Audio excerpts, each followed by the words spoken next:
I think that being a stay-at-home mom is like one of the most selfless things that like you can possibly do.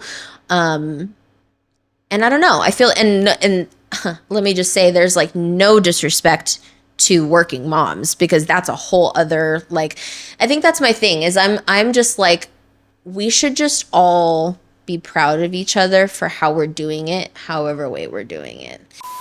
Welcome to Guys That Listen. I'm Peter, and we got a special guest, Jess, on the pod today. Hello. Oh, Thank you. of course. Introduce yourself to the audience. Yes, my name is Jess. I am a singer, songwriter, actress, creative, mom, wife. That's pretty cool. Yeah. What was your childhood like? I mean, you're a creative, obviously. Yes. So was that something that was always around you, or is that something you picked up later on? Pretty much. No, I've been singing like since before I could talk. My mom is a beautiful singer. My dad can sing too. And music was just kind of like always a part of my childhood growing up.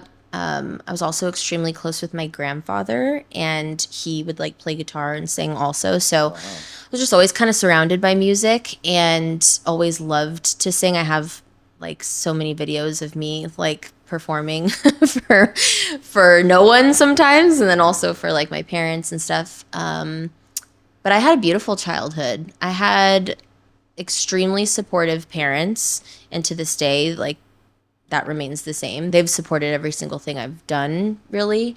So I'm very grateful for that. I'm very grateful to have a really close relationship with my family. And yeah, as a child, I was just very confident always, and very like I just always felt kind of sure of who I was from a very young age. Oh, wow. I knew that I loved to perform and I loved to entertain people. And I just always felt very, very comfortable with that. I never really like questioned what I wanted to do or like what made me happy. That's awesome. Yeah. That's so different. I don't feel like a lot of people. I think so. I think Okay. a lot of people don't get that. I think having that connection with your parents, being all musicians, coming from a family of musicians, basically, and finding your passion for music so early on is unique. I don't know too many families who have that. The only families that I know that kind of have that are Filipino families. You know what I mean? Because they all karaoke. Yeah, so it's true. It's very It's common. true. Yeah, music's like a big thing. You know, in my household, most of us don't share like a single common interest. Really? Yeah, not really. Okay. I think from parents to That siblings. would make it interesting though. It does. I would think that would like make it a little spicy, you know? It Spice does. up. It does. It's hard to navigate because Okay. I think whatever you do somehow bleeds into every aspect of your life. So if you do music, there's things you take away from music, like lessons from music that you could apply to other things. Real life, yeah. With us, because we had very different interests, we also had different outlooks on things. And sometimes it becomes more argumentative than it Yeah. is constructive. You know, it's I like get that. who's right Yep. versus who's wrong. And everyone thinks they're right. Yeah. I always say that. I'm like, I think like just naturally as humans, like we all tend to think that we're right in those situations. So I could see how that could get kind of tricky. Yeah, especially when there's ego involved. Yeah. Which there usually is always a little bit of that Yeah. involved. So that makes sense. So as far as your passion goes, that's something Yeah. that seems like it perfectly aligned. Yes. Was there anything in the household that didn't perfectly align when you grew up? Anything you disagreed with when it came to your parents or just You know, it's funny, but I come from a pretty small family, I guess. And as far as like my unit with my parents and with my I have one younger brother. As far as us as like a unit, I always felt really strong with our unit. We always were like good at communicating. I feel like obviously there were days that were not good days, you know, Yeah. but like for the most part, I felt like, and I still feel like we just all love each other so much and kind of have been through a lot together. And I always felt really like strong in that unit. I guess if there's anything I could look back on and say like, that wasn't good or that I didn't agree with that, it was usually like not within our unit, if that makes any sense. It does. You know, everyone goes through like trials and tribulations, especially with family. I feel like family can be tricky at times. But I feel like even in those situations where maybe extended family, like, you know, was causing issue, or like maybe family friends were causing issue, that happened quite a bit. But I feel like in those situations, my small unit of me, my parents, my brother, always felt pretty solid. That's awesome. Yeah. And I feel very fortunate to say that, because I know that that is not the case for a lot of people. But that's something I've always been really grateful for. So being that your household seems extremely solid, and now you have a kid of your own. I do. What's some principal values that you feel like you want to instill within your new family now? I feel like communication is huge, and we all hear that. I feel like that's something that we all hear, like communication. This is true. It is true. And it has to be, you know, strong. And that's not always easy, especially when people, you know, have ego and all these things. But I feel like if there's one thing that I want to carry on into my family now, it's that. It's just being open, being honest, and being willing to have vulnerable conversations that might not always be easy. And that's something that I really do pride specifically my husband and I on. I feel like we're by no means perfect and we butt heads all the time. But at the very like core of our relationship, we've always been really good at communicating with each other. And even when like there's situations where we both feel like we're right and the other person isn't, which like is very, you know, happens a lot. I think we're still willing to like have the conversation. And that's like the first step in like working as a team, I guess. And so I think, as far as like what I want to make sure we do, I think it's that. I think it's just to continue like being a team. And I want our daughter to feel like she's a part of the team and that she's able to like, you know, speak up and tell us how she's feeling. And I was so lucky to have that as a kid. I really did always feel like no matter what I was going through with friends or like school or things like that, I was able to like come home to a safe space where I knew that I could unload or I could vent or I could talk. And that's what I hope she knows, you know. And we'll see, like it's crazy because you can say all these things of like, I'm gonna do this and I'm gonna do that and I'm gonna make sure she knows and blah blah, Yeah. but like we'll see, because I know that's probably easier said than done. Like we're gonna have to figure it out as we go, you know. Yeah, for sure. And she's gonna be her own person too, so it's like that's what we always say too. It's like we don't know how she's going to grow up to be like, is she gonna grow up to be a naturally like open person that wants to tell us things and like what, you know, like you can only do so much, I guess. And so I hope to raise her knowing that we're here to listen and that, you know, it's an open floor where we can all discuss. That makes it even more impressive that your parents did that. You know, they probably had the same thoughts where, okay, we can only try our best, and hopefully Jess grows up to be someone who's very open. And lucky them. Yeah, it worked out, right? Here you are on a podcast sharing Here everything. I am. But being that your parents are like that, were their parents like that too? Oh, that's a good question. I wonder if this has been passed down through your like bloodline for a while, or they figured out. That'd be interesting. Yeah, I think that's a really good question. I don't even know if I know the whole answer to that, but I would love to ask them that. I mean, I think on my dad's side, you know, it's a little more complicated. He had kind of a rocky relationship with his side of the family, so I'm not so sure about that. With my mom, I mean, I grew up really close to my grandparents, her parents, and they were always like, I mean, I just saw them as like the best grandparents in the world. I mean, they babysat me all the time, and like I had a very close relationship with them. So I would say so. Like, definitely, I think my mom grew up in an environment that was very loving and very like close knit, and family and loyalty and all those things were like very strong things in her family. And I think they were in my dad's family in like their own way also. It's just it got a little more complicated as my dad got older. So I guess I don't know as many details about how open they were as a family. So yeah, I don't know though. I feel like I'm curious to ask them. You should. Yeah. You should. So my family came here from Vietnam. Okay. And it was just my immediate family for the longest time. My brother, my sister, my mom, dad. That's pretty much it. We didn't have really any cousins out here, you know, like maybe a handful. They're all spread out. Yeah.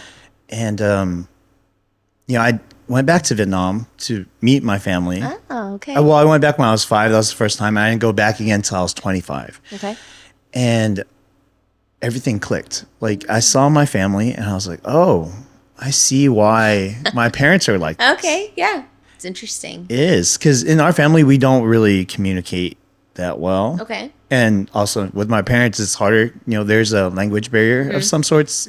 I speak Vietnamese, but not crazy fluent. Right. And I think in general, maybe it's not just a language barrier. I think it's a communication barrier. Yeah.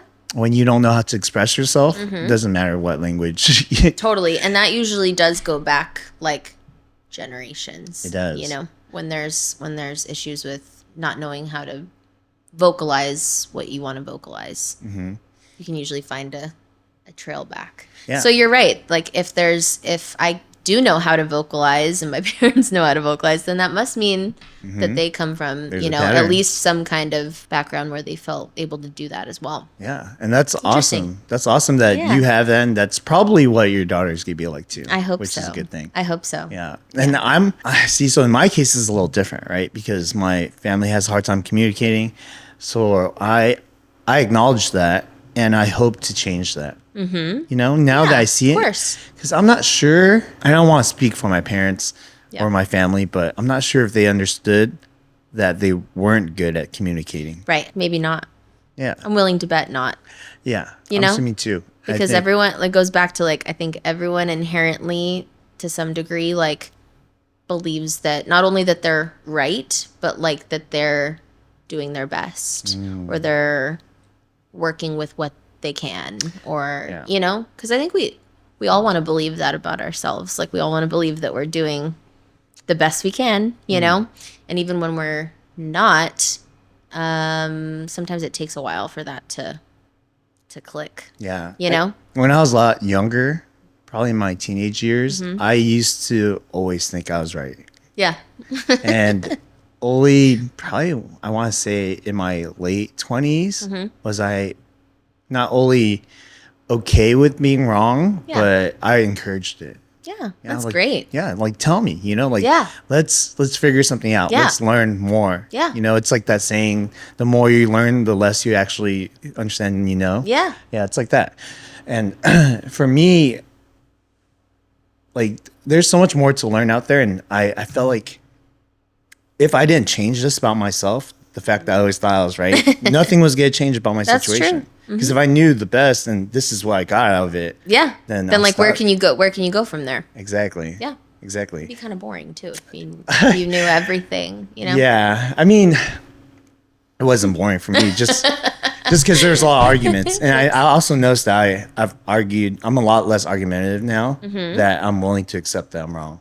I'm still working on that. Yeah, are Yeah. you? Yes. Like you and your husband? You mean? Yeah, I mean, I think that it takes me a minute. Like, it takes me a minute to, like, sit with myself and come to the conclusion that, okay, maybe they're right. Like, maybe I was wrong. And, like, but I feel like when I'm in the moment and someone is telling me that I'm wrong, like, I can't just give in right there. Like, I Really? have to, like, stay strong, like, while I'm in it. And then it might take me a minute to go back and be like, okay, wait, they might be right. And then I can come back.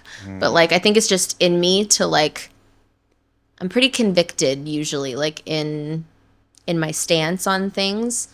But I don't think that means I'm not willing to adjust. I think it just takes me a minute. Was there any time that's like specific to you that stood out that happened? Yeah, I mean, I feel like, going back to childhood, it's funny because everything kind of stems from that, right? And so Really I feel does. like while I was really lucky to have the strong family that I had and the love and support of them, which truly I think is the most important thing.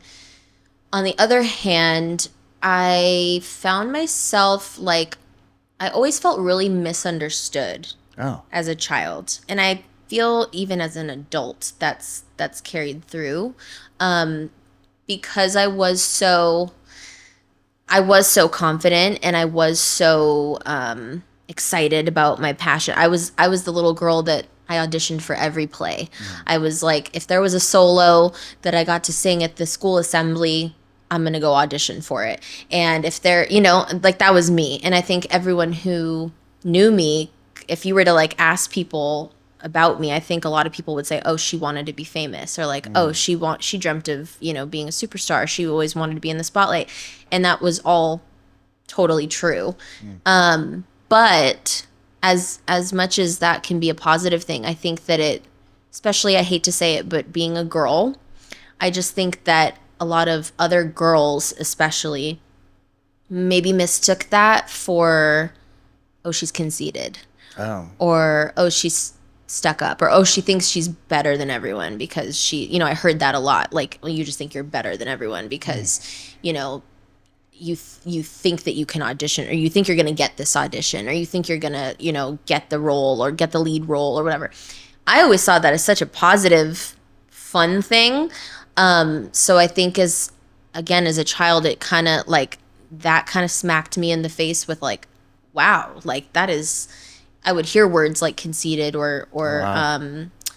I got conceited like a lot growing From up. friends? I wouldn't say friends, but just not Sure, friends, yeah. but like peers. There was just a lot of that. And I would always hear it and be like, that's just so not true, like at all.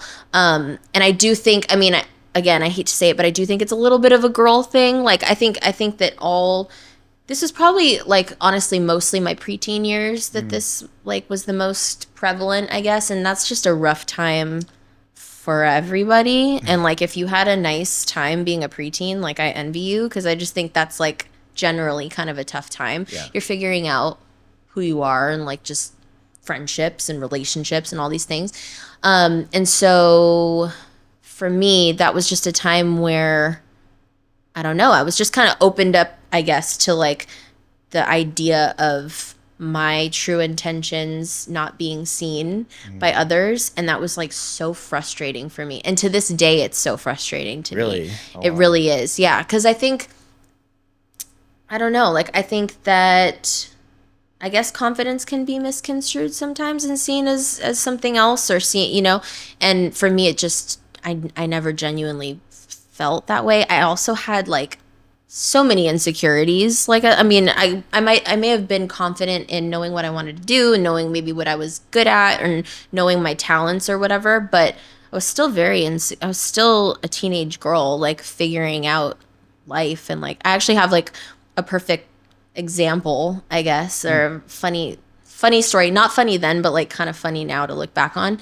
But I remember in 7th grade, we moved. And so I was the new girl in 7th grade, which is like already kind of a tough thing, right? And I remember I had horrible acne. It was like, and I still struggle with acne. Like that's something I've always been insecure about. It's something that I don't like, that I deal with. And so it was a new thing for me then. I was probably like 12, 13.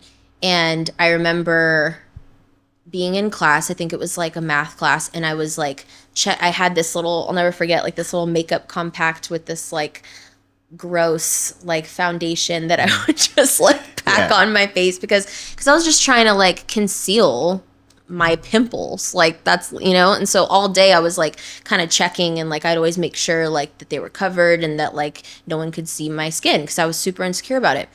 And I remember going to lunch or like break or whatever it was, and this girl comes up to me who I didn't know. I was brand new. I think I was probably sitting with like a group of people that were nice enough to like let me sit with them or whatever. And I was sitting with them, and I just remember she comes up and she's like, I just want you to know that you're the only one here who thinks you're pretty. Like Kids are mean. so mean. And she's like, we see you looking at yourself in the mirror. Like, stop looking at yourself. Like, you're not that pretty. And no one else here thinks that you are.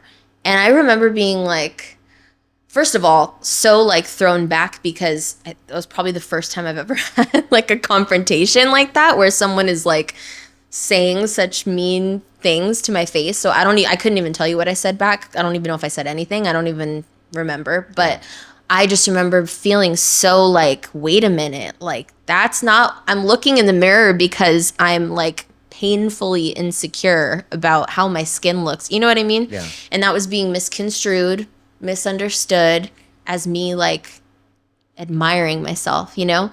And so, yeah, I guess there's just been a pattern like throughout my life of kind of feeling misunderstood at times. And maybe that comes along with like being someone who kind of, I do put myself out there a lot. I do put myself in the quote unquote like spotlight. I do put myself kind of out on a limb sometimes to show people who I am. But I can't guarantee, I guess, that people are going to receive that and or receive it the way I want them to, you know? Yeah.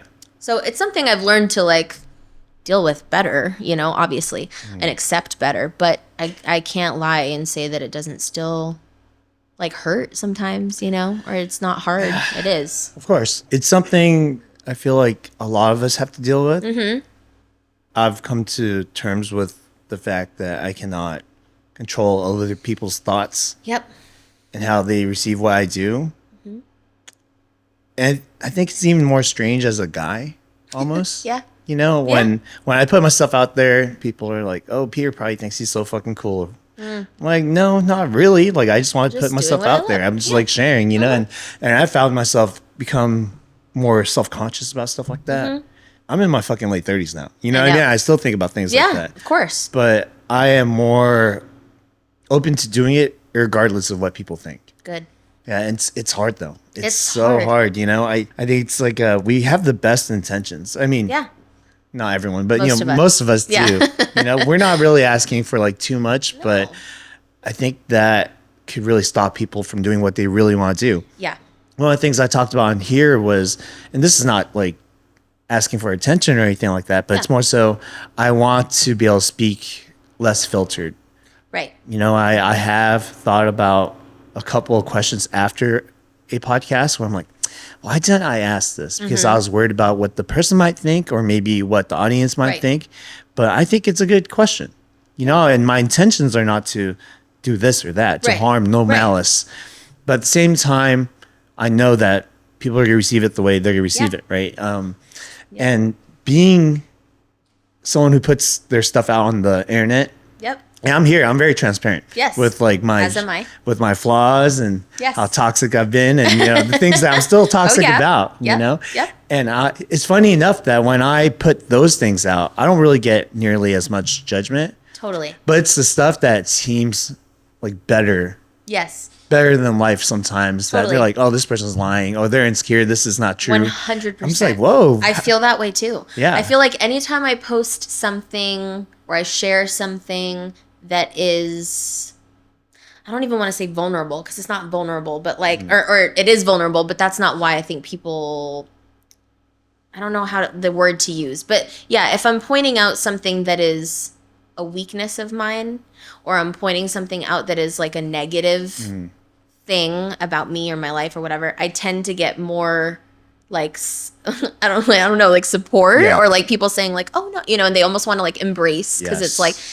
and that's nice, but it's like, why wouldn't you want to embrace someone as they are celebrating something about themselves or like as they are being proud of themselves? Because people are haters. I know. Because people are fucking haters. That's why. But I'm so over that. Like, I don't know. And it's so funny you said haters because like haters is just such a funny like word within like even my family. Like in my wedding speeches, literally I think my dad mentioned a line in there of something like, you know, and Jess has always had her haters, but like she persevered and like, well, because I think everyone who knows me kind of knows that I did go through like just a rough time growing up with that, like with that's just always been a theme in my life of just being met with people who, you know, didn't support, I guess, or didn't like want the best for you. Yes.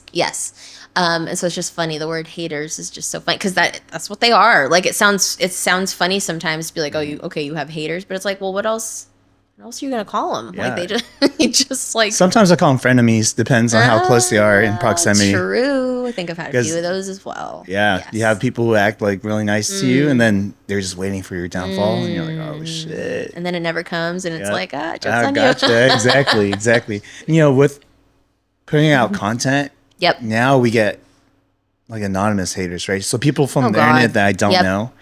It's crazy because I try so fucking hard to not get triggered by these fucking Oh, comments it's so sometimes. hard though. Yeah, It but is I'm hard. like innately a shit talker. Oh yeah. Yeah. So am I. I mean, Are you? oh yeah, like but like in a not shit talk, never shit talking to be outwardly Oh. mean or like cool. I'm outwardly Are mean you too. mean Yeah, outwardly yeah. mean? Okay, I don't feel like I'm outwardly like mean to anyone, but like, do I want to kiki with like my friends and like Yeah. maybe be like, oh shit, you know, like you see that over there? Like yeah, like Yeah. I love to engage in a little sesh, you Yeah, know, but yeah. like but well, I don't know. It depends. Yeah, It for me, depends. it's more of like I won't do it to you unless I feel like you deserve it. Like I'm like, okay, let me put this person in their place. Like Okay. that's why I'll do love it, that. you Okay, know? I can jump on board with that for Yeah. sure. I guess I'm thinking of like, yeah, it's different. It's like I'm thinking like I don't like to sit and be mean or like be outwardly no, mean no. to people that don't deserve it or people that I don't know personally. Like if I know you personally and you deserve it and you've been like a horrible person like to me or someone I love, I will ruin your fucking life verbally. You know what I mean? So I'm with you on that. I know, and it's so hard when it comes to the internet though because I know. you just know that you're not going to get through to these No, people. you're not. You're not. Nope. But it's so interesting though. Like I think it's like a guilty pleasure of mine to. I hate that I do this, but I like to kind of group people together when there's certain tendencies, right? So it's almost like to prove that I'm right about these people. So I'll go on certain pages. Wait, you want to think you're right? That's so crazy. that about you wanna- about something that's not proven. you know? Okay. Okay. So I'll give you an example. Okay. So, for instance, I'll go on certain pages that have like certain topics about relationships, and the people who talk very negatively or just like terribly like misogynistic. I'm always like, I have a feeling this guy, his page is gonna be private, and then They usually are. yeah, weirdly enough, they're probably gonna have something about them being a good person, and then maybe a quote or two about like some Bible verse. I'll go on. I'm like, fuck, I knew it. I knew I it. fucking knew Yep. it. Yep. Like, why are these people always like this? Like, what the? Because they are. It's usually. You're right that you can kind of group them into. Yeah, I don't want to be right. Like I said, I want to be you're wrong. like, but I'm prove me fuck, wrong. Yeah, prove me wrong. I know, and it's always the private accounts. It's always the private Why is it accounts. always the private accounts? I don't know if you would be on the same page with me on this. Yeah. But I would like there to be a social media platform where there are no private. Where you can't be private. It can't be private, and it's To me, linked like to make it a fair fight. Yeah. Like if you want, like let's make it fair. Like you're coming into my space and seeing what I have to offer. Well, let me come into your space and see what you have to offer. Agreed. And let's not make it like let's not give each other the option to hide anything. I'm totally with you on that. Yeah, I think also social media is kind of such a umbrella term for everything Mm-hmm. now that That's true. like for instance, like would you consider TikTok social media? I almost don't consider it social media. Yes and no, I guess. Yeah. Like, because I really use TikTok honestly just for like I'll be on TikTok for Yeah, hours. but you're not there socializing. But I'm not there to socialize with anyone. You know No, what I that's mean? true. I will share my own videos at times, but there's definitely not as much like social engagement as Mm-hmm. there is on Instagram or whatever. Yeah. So that's a good point. I think also maybe my age is showing, but I think to me, Facebook was very social. Oh yeah. I felt like I It is. shared and had conversations, like Totally. went through the comments. Instagram was like that for a bit, but it was more. It started more just like pictures, and then Mm-hmm. It's like a highlight. I feel like Instagram is kind of like a highlight reel in a way. It kind of is. In a way. It kind of is. I've come to realize that. Like it's been a while, but I'll now post things that are not really that extravagant. Yeah. Just like mundane shit, Yeah. you know? I want to get to the point, and I feel like I am somewhat there of like, I just want to post what I want to post. Because it's like you can get so caught up in like for a while I was so like, it has to be like, aesthetically pleasing when they Oh. come to my page, and like it has to, and I was doing like the the three things that go together, and and that's okay. Like I still do that sometimes, but like, and I still think about like what it's going to look like when people go to my page. But I'm trying to be better about just like, listen, like if this makes me happy and I want to share it, I'm going to post it. And like Yeah. if it doesn't go with the aesthetic or like what, then like fuck it, Like it doesn't Yeah. always have to be perfect, I guess. So do you use your social media for work? I mean, let's Yeah. let's specify, right? Because then Yes. again, it's too broad. Your Instagram for work? You mean do I share like work on Like Instagram? when you curate your page, Yes. is it to present it to something that has to do with, let's say, showbiz? Yeah. So so this is like an ongoing like battle that I have because I think yes and no, because I try to always keep like an element on there of like, hey, I do music and hey, these are the things that I do career wise. But I will say since having a baby especially, it's kind of become a fan page for my baby. It Oh, you're one of those parents. It really has. Like so many of my, it's funny again that you asked that because recently I like met someone at an event and we were talking and I'm like, oh yeah, I'm a singer, I'm a singer songwriter. And they were like, cool, I'm a singer too. Like, well, let's connect on like Instagram. And I'm like, okay, cool. And so we do. And like in my own like inner dialogue, I'm thinking like, they're going to go to my page and literally just see like mom picture, mom picture, mom picture. But that is my life right now. I am kind of living like the stay-at-home mom life. So that's what I've been sharing more, but it is always kind of this like inner battle of like, but they also need to know that I'm doing this kind of stuff, like I also need to be posting this and it's kind of tough at times to like keep a balance. Right now I think it's a little off balance for me, but I don't know. But then I don't want to think about that. Then I get like frustrated because I'm like, what? Well, I don't want to just go make a singing video so that I have something to post. Like I want to make a singing video because I love to sing and it's like a fun thing for me. I don't want to do it because I have to make a post about it or like because I have to keep people engaged in my career. It's like a necessary evil, though. Like it's I know. It's such a shit feeling because I used to do a bunch of photography, and so I had eventually made a photography page and then like a personal page. Yes. But it just felt so weird to kind of like divide myself. Totally. So now people will go to me and like, oh, I didn't know you did photography. Like, oh, that's crazy. Yeah. I'm like, oh yeah, it's because I separated the page, Yep. I know. And it's the same thing with like, it's funny because my husband and I like not fight, but like we bicker about this all the time because when we got married, I was like, oh, we should make like a family page. Really? Yeah. Okay. And we have one. Oh, And you do have one? Yeah. It's called Golden Garcias. That was like our wedding hashtag. And I was like, yeah. And then that way, like, because he's an actor, he's a photographer, he's a creative as well, and so he has a photography page, like he has all these things, and so I was like, let's just make a family page, and it's like it'll be good because then like we can just post our family photos there and like the stuff of you and I or like the special anniversaries and like whatever we can post there, and when we have kids we can post it there. And like that slowly just like didn't happen. Like I still do post like once in a while if we have like a special thing, I'll post it on there. But like he always gets mad at me because he's like, I thought we made the page so that we could post our family stuff there, because then I'll still post family stuff on my page. It gets like wonky because I'm like, well, it's my page. I want people to see us. And he's like, yeah, but that's the whole point of the family page. And then we can keep our pages more professional. And like, well, and I'm just like, I know, but I hate that. Like I hate the divide of it. Mm-hmm. But it's just funny because we like fight about it all the time. Well, I think it's because as human beings, we're not supposed to be like that. I know. We're not supposed to divide up our personalities. No, it's not. Normal. Like, oh, what do I post on my feed? What do I post on my story? What the hell do I post? It's too much thinking. Like, life shouldn't be this complicated, to be honest. And I feel like the people that I enjoy following the most are the people that share everything. Yeah. Like that share their family, that also share that they're, whatever they're doing, whatever their career is. Like I like seeing a little bit of everything. I don't know if that's everyone, some people may completely disagree and be like, I don't want to see your family shit. Like I just want to see your, professional stuff or whatever. But I don't know. We shouldn't have to like think so hard about it, honestly. I think eventually, and this is just me guessing. Yeah. In the future, we're gonna seek more like authenticity.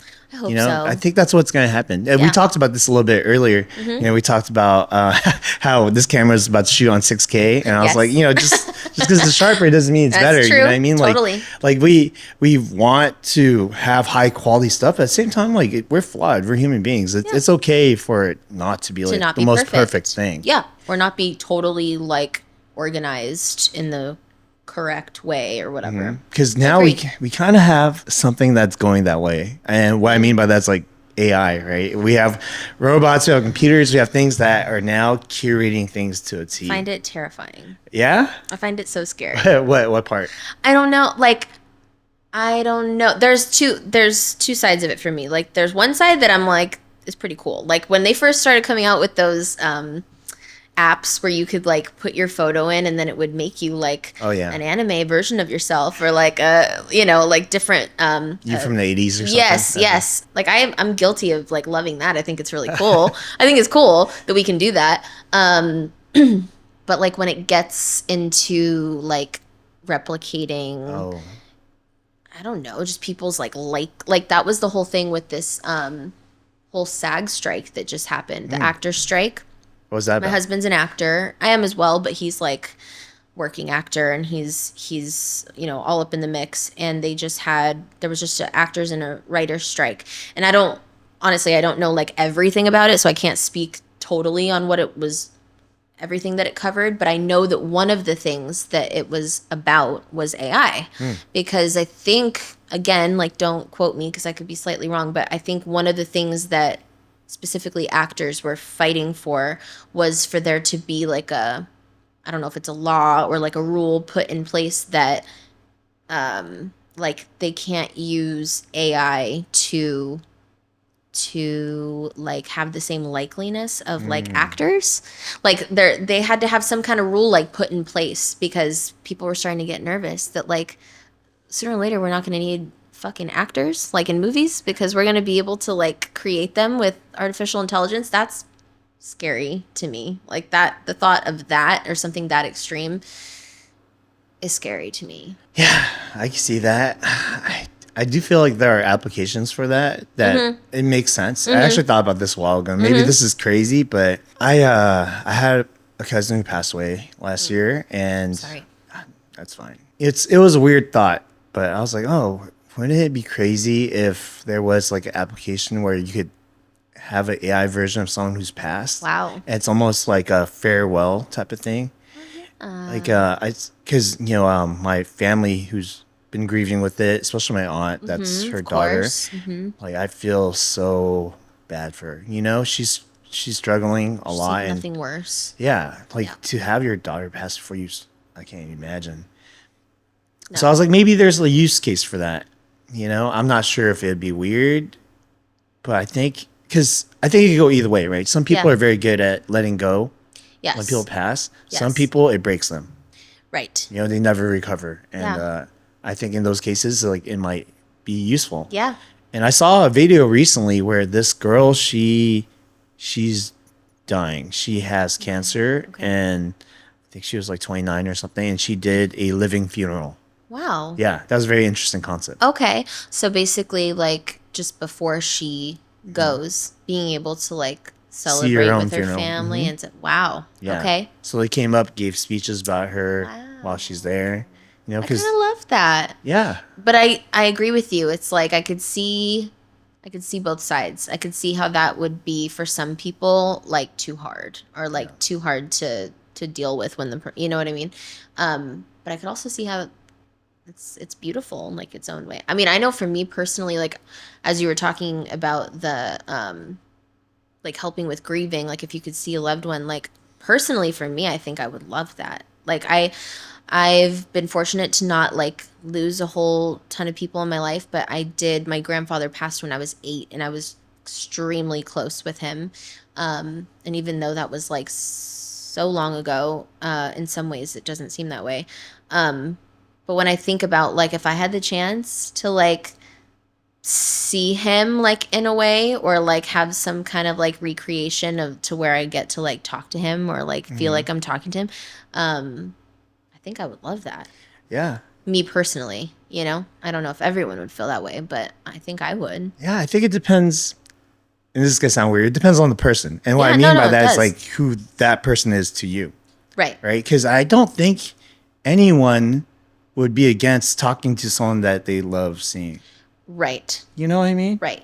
Like if they meant anything to you, you probably would be okay with it. Right. That's true. Right? And yeah, that would be insane because you know how we talked about good use cases for AI. Like Yep. I have a friend, she is a AI girlfriend. So they made a version of her and you can go on a date with her. I've never had. Oh so- my God, but that's so cool though. it's think kind of that's cool. crazy though. Yeah, crazy but cool. Yeah, it's cool. Cool. Because You're right. I think you're right. Like I could see where there are good uses for it. yeah, the way I try to think about it is like this, right? This is just the sad truth of reality is there going to be some people who never find their person. Right? I'm just gonna be honest about that. Yeah. And maybe it's better for them to feel loved by, you know, something that might Sure. not be real to us, but real to them. Sure. Have you ever seen that movie Her? Yes. Yeah. Yes. You know how he falls in Totally. love? Yes. Yeah, it's like that. It's like, okay, you know, he had a real relationship and that meant something to him. And Yeah. I can see it working in Yeah. some cases.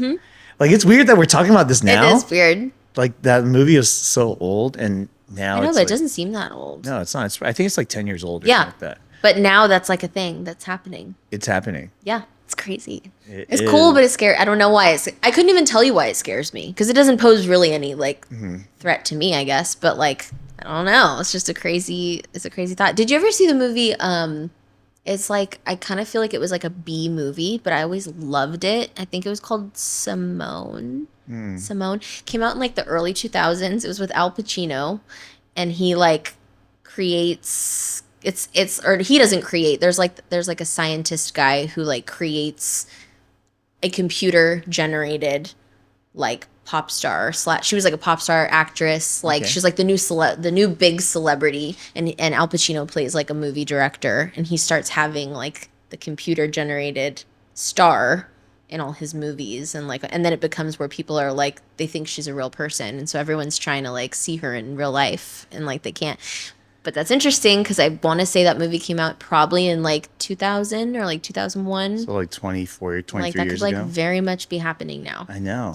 I feel like we've always seen the direction that it's going. Mm-hmm. You know, I think we had like hologram Tupac not too long That's ago. true. You know? That's true. Or There was it a hologram? Yeah, or was it? Tupac's not dead. I don't know. And then we also had, I forgot what concert it was, but it was like a Japanese like anime star that they Mm-hmm. you know made into a hologram, and there was a huge crowd of people to see that person. bet. And it's crazy because now we're teetering between the line of like realism, right? Like, is this person real or is not? Right. Like I'll see profiles on Instagram now where I'm like, I have a feeling this person's fake. Yeah, you can kind of. Isn't it weird how you can kind of scope it out now too? Now, but in Yeah. the future you might not But in be the able to. fu- Yeah, it's oh. gonna get tricky. It's really weird. I think what's going to happen though is that eventually people are going to circle back into very authentic, analog so. ways of connecting with people. I hope so. It's funny because my next like creative venture is I'm planning to do a podcast, and I'm excited about it. And that was like kind of the whole reason why I want to do that is because I want to like get to a place where it's just like authentic conversation, like exactly like what you guys are doing here. Like Yeah. I just think it's so important right now, especially to like be having real, honest conversations as much as we can, because there is so much going on that isn't honest or like truthful in the media and like what we're seeing. And that's see, this is where it gets a little murky, right? Yeah. Because right now we're just talking about on our screens, but they're building robots now I too know, that God. look human. It scares me. It reminds me of do you remember that movie I, Robot? Yeah, this is nothing new, but like I don't know. I don't know if you ever watched stuff on Vice. I have before. Vice used to cover a lot of really weird things. Yeah. Yes, I've seen weird stuff. Yeah, but and- very interesting stuff. Very interesting. Yeah. So there was a video I saw. It was about sex dolls and like Okay, the progression of Can it. I just tell you that like 5 minutes ago when you said like when you were like they had a relationship and like it wasn't real to us, it was real to them, and then you said, have you seen, and you were about to say the movie Her, in my head I was thinking like the sex dolls video, Oh, because okay. that's where I went, because I remember watching the Vice Oh, you did see it. video on sex dolls and like the people that were in full on like emotional relationships. I think it's the same one, right? That you're talking about. Yep. I was gonna say that, and then I was like, "That's not what he was thinking," but that's what I was thinking because that shit was crazy It is. to me. Not crazy to Yeah, there's a market for a reason, for I sure. guess. Yeah, but it's like, and I'm sorry I cut you off, No, but you're like good. it was very interesting to watch, and like very real to those involved. That is where my mind went though. Yeah. Because I it's can like, see why. it's like it doesn't seem like a real relationship to me, but like it does to some people. So let me ask you this. Yeah. This is a theoretical question, but Yes. if there was an AI version of you, and in order for you to program this person, you had to describe how you are. How would you describe this person? And this is No, I on know. you, right? So there's no misunderstanding you, right? You That's cannot true. have this robot Okay. misunderstand you. Okay. Like in a couple words. Let's say 3 sentences. I would say that this person is loyal to a fault. Hmm. I would say that this person is feisty. And I would say that this person leads with love. I'm trying That's to see tough, though. That is kind of tough. That's really tough. right? Because you want if I were to have an AI version of me, Yeah. I hope it would be very accurate, Right. even You to don't a want to fault. be represented. Yeah, exactly. Yeah. Even to a fault, though. Like I would want Like even your flaws. bad things. Yeah. Yeah. That's why I threw the feisty in there, because I'm Mm. like I can be feisty, and like sometimes like not always in a good way. Like you know what I mean? Yeah. Like I love really hard, but I can fight hard too. Have you ever gotten in a fight? Like Not a physical one. Gotcha. Not a physical one. I've been threatened, but it's never actually happened. Really? Yes. Yeah, going back to like being a teenager, I remember like, yeah, I got threatened. This girl was like, "My sister's gonna find you and follow you home," and it like literally I had no issue with this girl, by the way. Oh. Like literally, Just a hater. Just another hater. I think she was actually friends with the girl who thought I was looking in the mirror at myself, so kind of makes sense. But yeah, no, that sister never came for me. That's good. I'm glad you didn't have to. I was get holding into my a breath. fight. I thought she might come for me. No physical fights. Thank God. But like verbal fights, yes, sir. What was it about? I feel like, let me think. I mean, there's a few to choose from. Your most intense one. My most intense one was just in defense of someone treating me and the people I love horribly for a long period of time.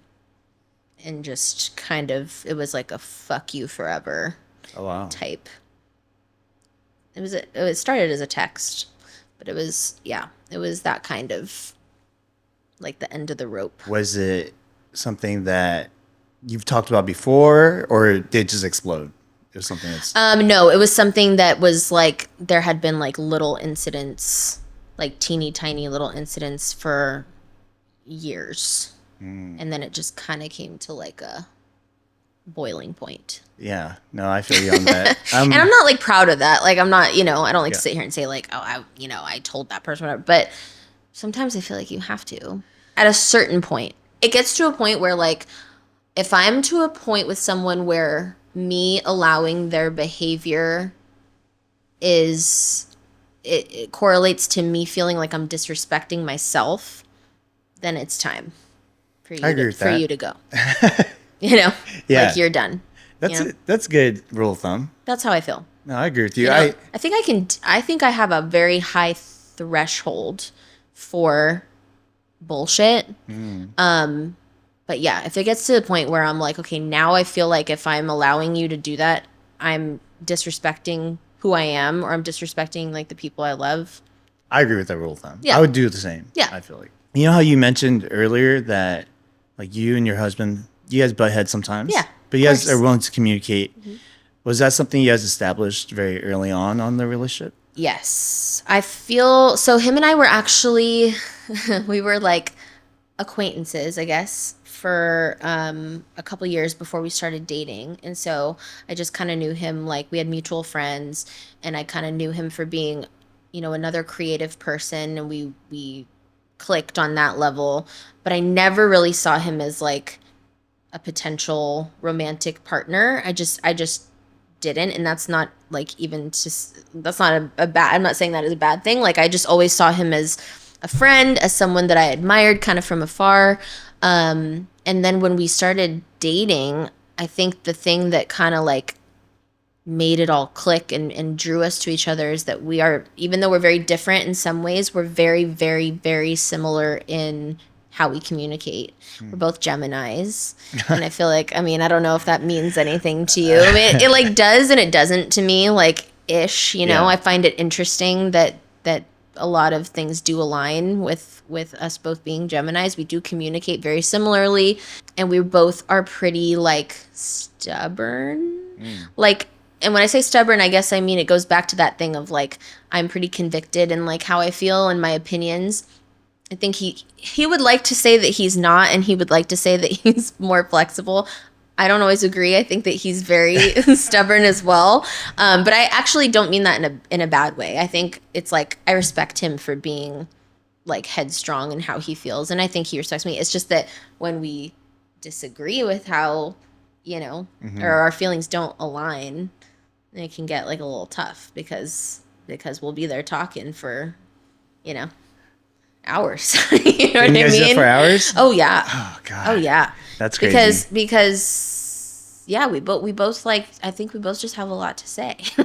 I used to do that when I was younger. Yeah.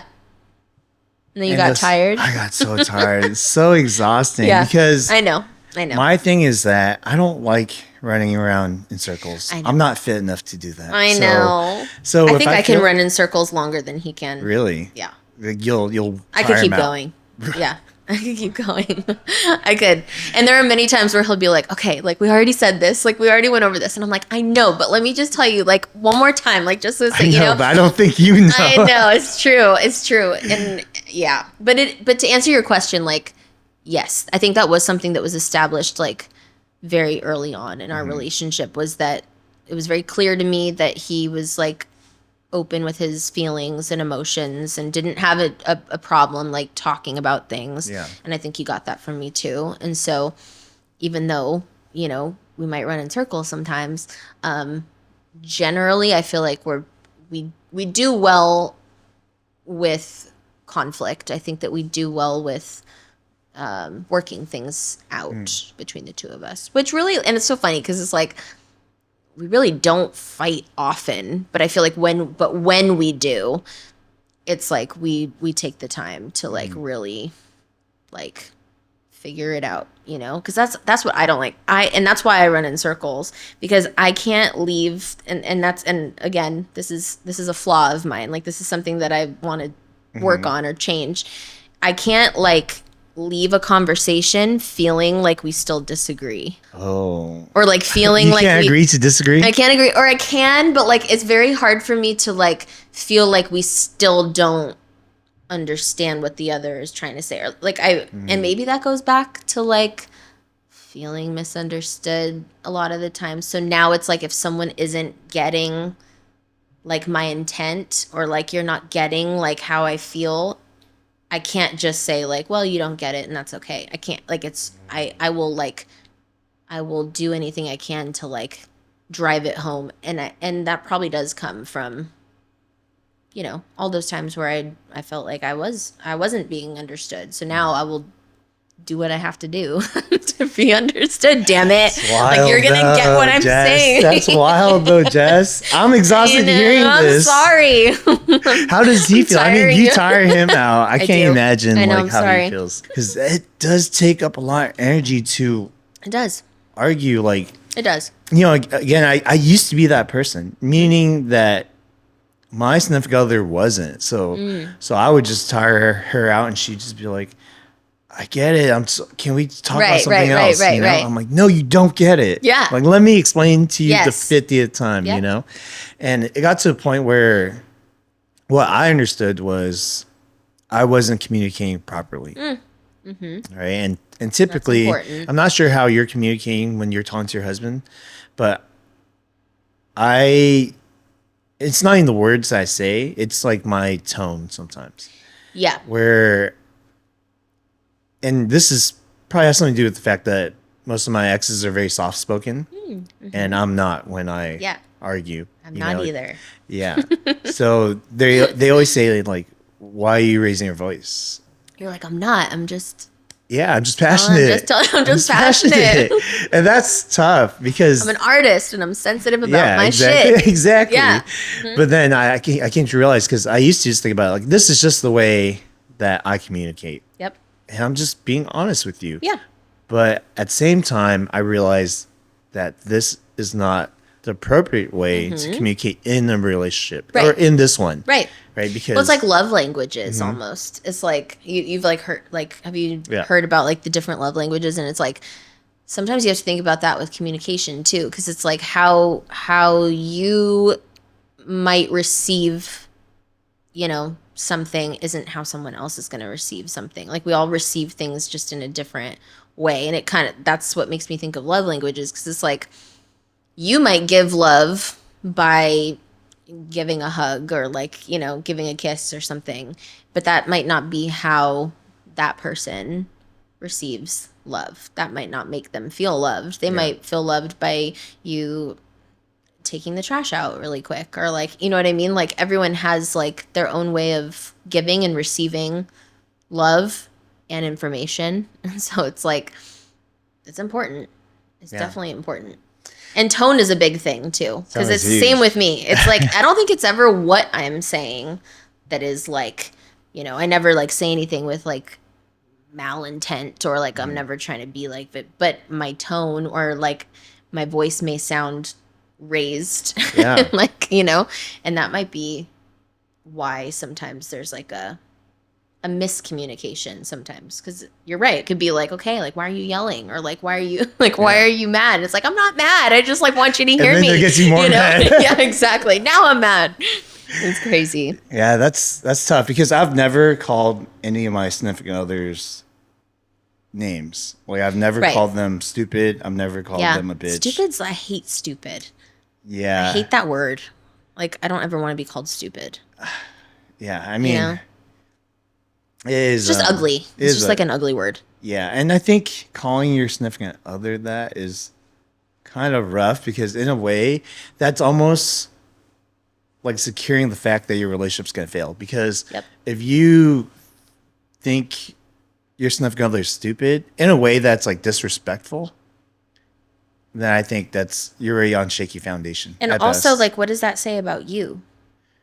I think if you're in a relationship with someone that you think is stupid, then like that doesn't make me think that you're really smart. Do you know what I mean? Yeah. Like it's almost like that thing of like what people say about you says everything about them. Yeah. It's kind of like, are you projecting like onto them, like how you feel about you in that moment, or like, you know what I mean? Or like, I don't know. I feel like your partner and who you choose to be with says a lot about you. It does. I think you could definitely read into that with certain couples for sure. Yeah. I don't know. But that's why I say, like, if you're gonna call them stupid, yeah, then I'm gonna look at you like, well, if you're with someone that you think is stupid, that doesn't say a whole lot about you and like what, you know what I mean, and like what you want for yourself. No, I agree with that.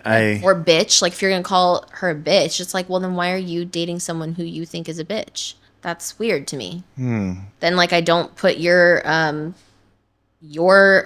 don't know what I'm trying to say. It's like, then you must not feel great about yourself if you're willing to be with someone that you think is a bitch. This is gonna sound bad, but maybe they just like bitches. Do you know that that's, you know what's so crazy is like, I know that's a thing. Yeah, like I've heard that like multiple times where like I've heard people say like, I love when they're like mean to me. Yeah. Or, like I love I don't know. I can't. It's so not me. Like it's so not me that like I can't. It's not. I can't imagine liking that. To each their own. But like it's just funny you said that, because I have heard that a lot, and I'm always like shocked by it. I'm like, really? Like why? Because there is like the opposite end, right? Like some guys like girls who are like docile, almost like submissive, and then some guys like girls who are very, I don't want to say bitches, but like very assertive. You know what I Yes. mean? Yeah, So that's true. I think it just depends on the person. Yeah. But I think the reason why is power dynamics, right?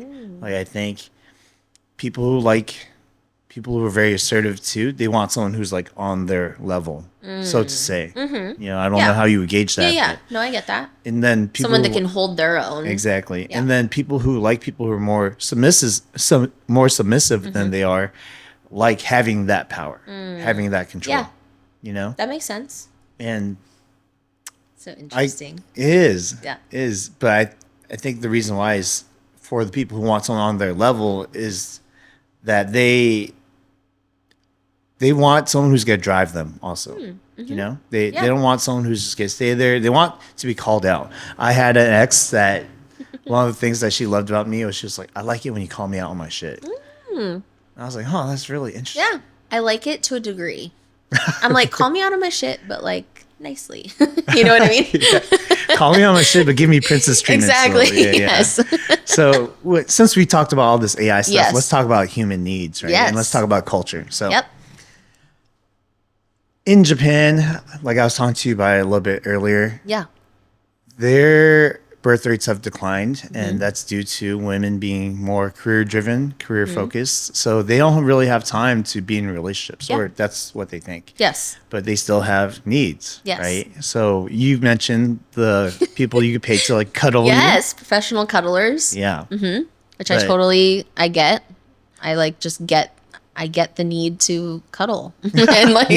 and like I get why someone would want to go and pay someone to do that. I get it. Especially if you're a guy and your girl doesn't want you to be small spoon, you know, Hey, like little but- spoon. Then you don't have to fight with which one you're gonna be. I get it. Exactly. But It's funny. there are like these host clubs where basically there are male and female ones, but the ones that are talked about the most are the male ones. Yeah. So women CEO, like they come in there to get treated like a girlfriend most of the time. And they pay these, and sometimes multiple guys too, to come Okay. in and treat you like a girlfriend, and Yeah. you pay for drinks, right? Which some of the hosts don't even drink.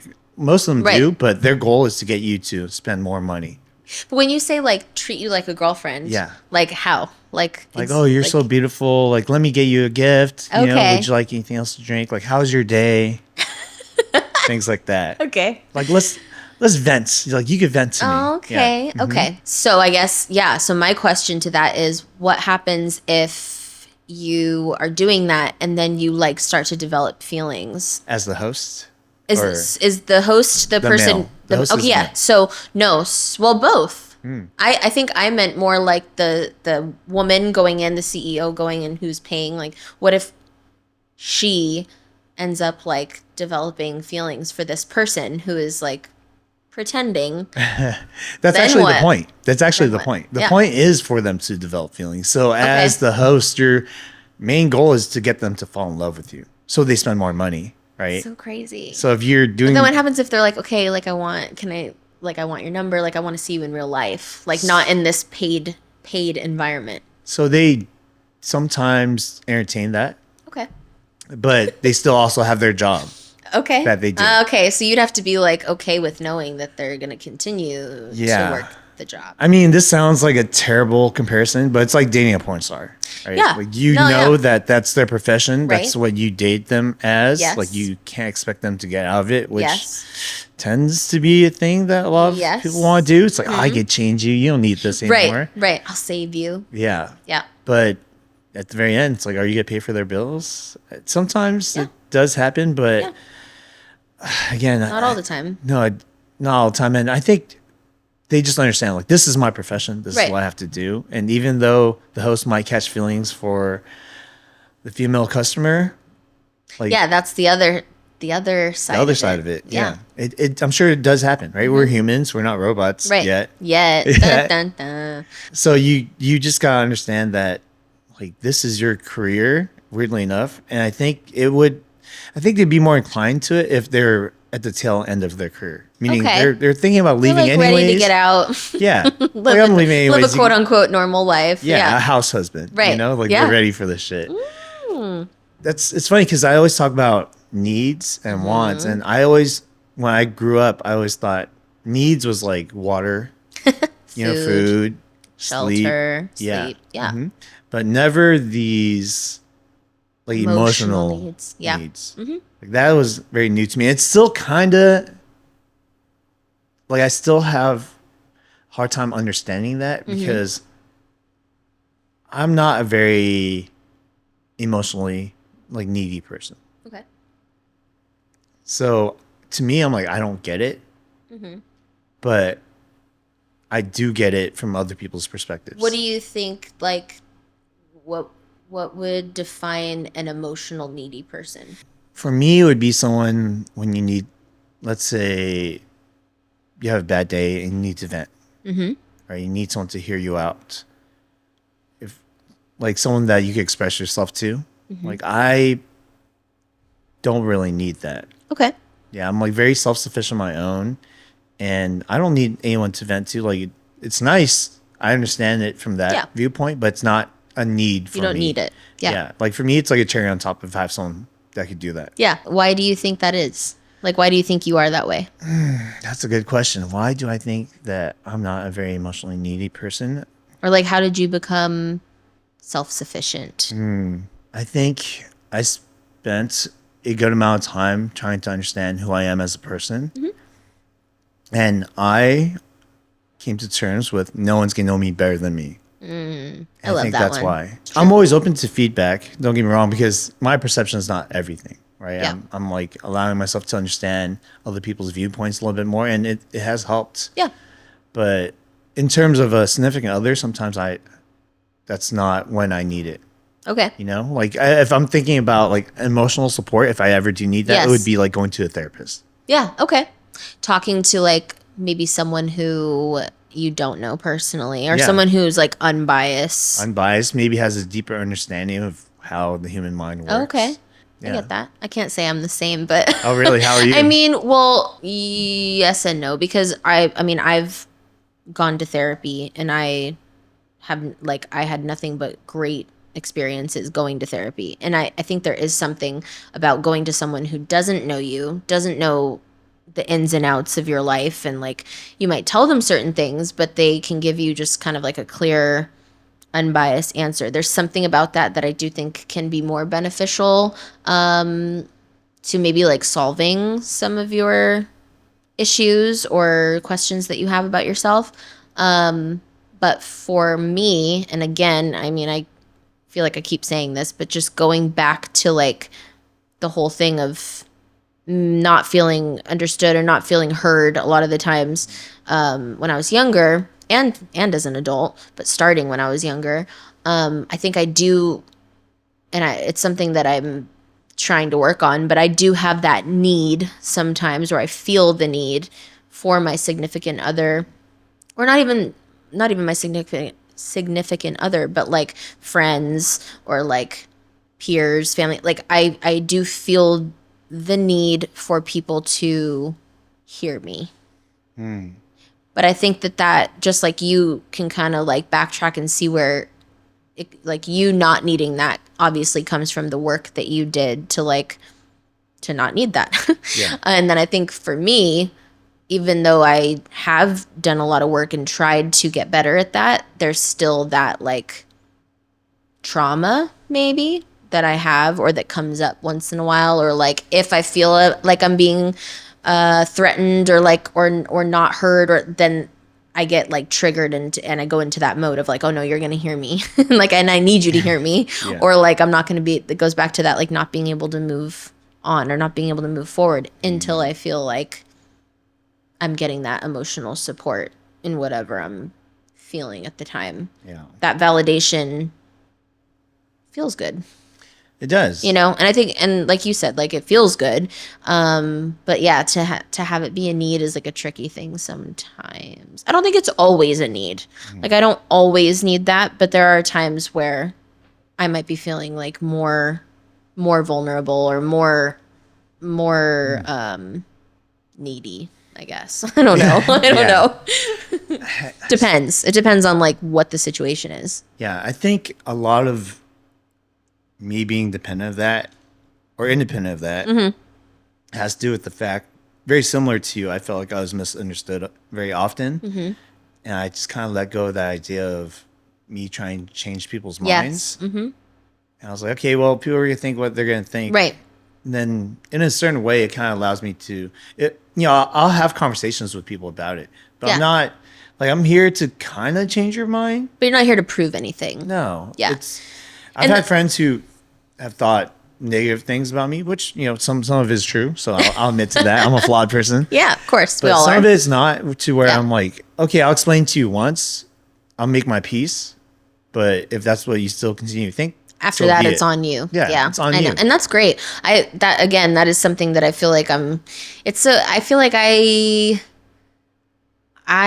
am complex, I guess, sometimes, in that I think there's a lot of people who know me, and like, if you were to talk to like certain friends of mine, I think they would probably describe me as someone who doesn't care or like doesn't give a fuck if people don't, because on one hand, I'm trying to think of like the best way to describe it. It's like I'm used to people not always getting it.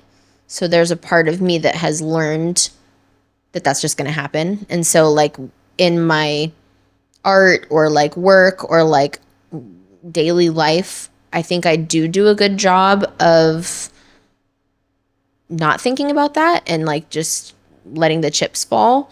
I think for me, it's more like where I care is I care that people understand my intentions.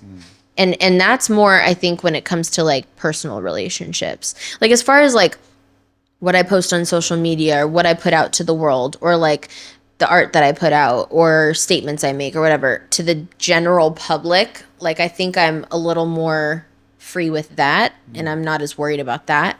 But I think when it comes to like friendships or like relationships or personal conflict or issues I get a little bit more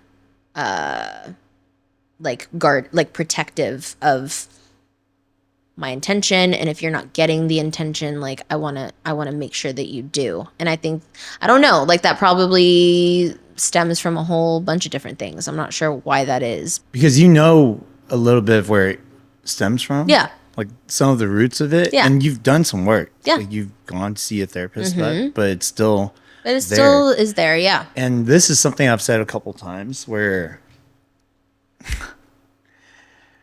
like I've been with people like that, and I personally can't do that, so yeah, I don't think it's so much about sometimes fixing your flaws. It's so much more as to, especially talking about relationships, it's about finding a person who's willing to accept it or not see it as a flaw, right? You know what I mean? Or nurture it like in some way, or like try to understand it in some way. Yeah, I think the best outcome would be they would adore that about you. Yeah. You know what I mean? Yeah. Like, oh, do you guys think that's annoying about her? I actually love that about her. Yeah. You know? Yeah. I actually realized that. This is kind of funny. So I have a sister. To me, she is so abrasive. I don't know why. Like, I love my sister, but holy shit, is she crass. Like, okay, when she talks to me, I'm like triggered. I'm like, what the hell? I just feel like I'm being attacked all the freaking time. So funny. She's loud. She's just like in your face. Yeah. Love her. Love her already. Yeah. That's the way I perceive her. That's the way a lot of people perceive her because she's just very out there. Yes. And then I'm friends with one of her exes. And then I was explaining that to him. He was like, really? You see her as annoying? I actually thought that was really cute. And I was like, whoa, holy shit. Yeah. My glass kind of like shattered a little bit, It's like perception. It is perception. Yeah. And I just can't. I tried so hard to think about that before, but I couldn't understand. My thing was before, I was like, why would this person be with my sister? And then, when I heard that, I was like, oh shit, people just have different tastes. We all like perceive things differently. It's so true.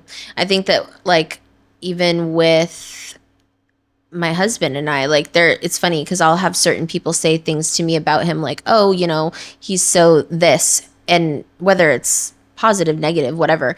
It's like I can hear it sometimes and be like, really? Like, I don't think he's that at all. Or like, or good example is earlier when I said like he would like to say that he's pretty flexible and that he can like so the biggest difference between him and I is that he prides himself on being able to, he's really good at seeing both sides. If there's like a conflict or there's an issue, he's really open to seeing both sides of the argument and being somewhere in the middle. I am so not that way. Like I am like, I just see things, I don't want to say black and white, but like whatever my, I'm strong in my opinions, I guess, or I'm strong in like the way that I see things. And I can see the other side, but it takes me like a little bit more time or a little bit more work to get there. Whereas he's just a little bit more willing to do that. But it's so funny because I'll talk to people and people will be like, oh, well, he's just so like easygoing and so like, like fluid and like but I'm like, no. Like just because he can like adapt to things doesn't mean that when he's arguing a point or when he is feeling strong, like he can come just as strong as I can. You know what I mean? Mm-hmm. But it's like, it's just interesting how people see things differently. Or on the other hand of that, like I know for a fact, because my husband and I have talked about it, that he's talked to people and they have said things about me like, oh, Jess just feels kind of like she's just kind of like unapproachable, or like she's just kind of like to herself, or like, because it's funny, again, it's like a little bit of a complex thing, but like I'm very social. I love talking. I love having conversations. But if I don't feel comfortable in a situation, or I'm going into like an unfamiliar social setting or whatever, then sometimes I can kind of like retract and like kind of be to myself. I think I go into that, like, I guess you could call it protective mode or guarded mode. And so it's funny because like he's told me before, like, oh yeah, they said like they just felt like you were kind of quiet, or like that you were just kind of like to yourself, or like that you weren't interested in like being social. And it's so funny because I hear that and I'm like, God, that's not how I feel like that I was. Like maybe that's how they were perceiving me. But like I just was trying to find my place. Maybe I was just trying to like get my bearings a little bit. It's not that I wasn't interested in engaging, or, and sometimes I've heard my husband literally say like, yeah, like that's so just not how I see you. Like I see you as very like willing to like be involved and talk. And so it's just, I think it all comes down to people's perception. They say like perception is reality, and it's kind of true. And it's like and I always say like, you're going to be like, I think I'm the villain in some people's stories, and I think I'm the hero in some people's stories. And that's like a tough pill to swallow for someone like me who really, really like doesn't want to be the villain in anyone's story. Do you feel like you're a people pleaser? I don't know. I don't think I'm a people pleaser. No, I don't think so. But I do think that it's important to me, again, and I'm sorry to repeat myself, but I think it's important to me that people understand where I'm coming from. So there's this phrase that, the reason why I ask you is because there's this phrase that I recently heard, and maybe it might help you like reframe your mindset a little bit. But someone said this, it was like, I'd rather be a villain than a victim in my own life. Ooh, so, I love that. Yeah. So maybe if you reframe it like that, it's like, yeah, well, if they're going to think something like bad of me, it's like, okay, well, I did my best. So if I seem bad, at least I'm not the victim. So you're the one thinking. Oh, I love that. Yeah. So I love that. Maybe that helps. I think there's something too about like the one thing that I can say that I've worked on that I think does help in these like when these scenarios come up where I feel a little bit like protective, or like I have to like defend myself. I think as long as like my intent is good, like that's all. I always tell myself like that's all I can do. Really like all I can do is have good intentions. All I can do is show up the best way I can. But it's a learning thing for me. I think I'm learning, and especially like I would say in the last couple years, I've learned a lot that like you really just can't control anybody. And it's not that I want to control anybody. Like, let me be clear. I'm not trying to control anybody, but in those situations where, you know, you want them to get the right idea about you, it's like, it's a learning thing to have to tell myself, like, well, they might not. And no matter, you know, that isn't on me as long as I did the best I could to be authentic. A great way of testing that, it's going to be your podcast. You know that, I know, right? I know. You're going to get that. Yeah, and you're going to have to learn how to disassociate like what people say and like your reality. Yes. Because your reality is yours, or your own perspective. Yeah. You don't. That's why I stay away from the comments now. Yeah, it's best. Yeah, it really best is. too. Especially the negative ones. I'll respond to like the positive ones, but the negative ones, I'm just like, oh, why am I wasting my energy? I'm so surprised though that, like, do you mean like you get negative ones on like the podcast specifically? Well, it's rarely ever about me, actually. So you know how I said I like to talk shit. Yeah. So I get it about my guests. So I'm sorry if you get hate going your way. It's fine. And this is actually your girl's used to it. It's all good. As long as you're good with it. This is actually kind of I just want to put this out there for like the audience. Like, this is something that happened recently. I won't mention the guests. If my former guest listens to this, she'll know who she is. But it takes a lot to be on a podcast. It takes a lot to put yourself out there, especially if you're willing to be transparent and vulnerable in what you have to say. Yep.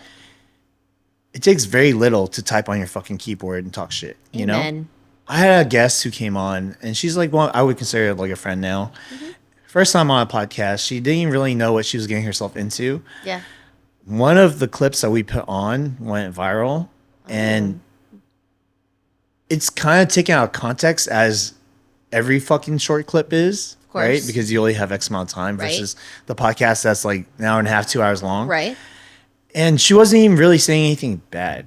It was nothing bad at all. She basically just talked about how when she dates guys, after she dates them, they end up settling down and getting married.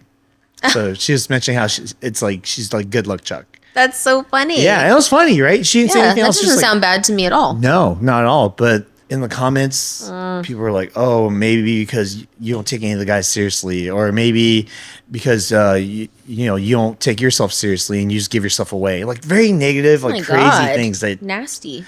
Yeah, crazy. So I would go on, I would just fucking talk shit back, and I would just go for the jugular, right? Like I would look into their profile and I would just like ridicule them. But after a while, I was like, okay, maybe this is kind of bad, you know? Like but this is the point. Is not even you though, because it's frustrating. Yeah, because I want to defend my guests. You know, I'm here.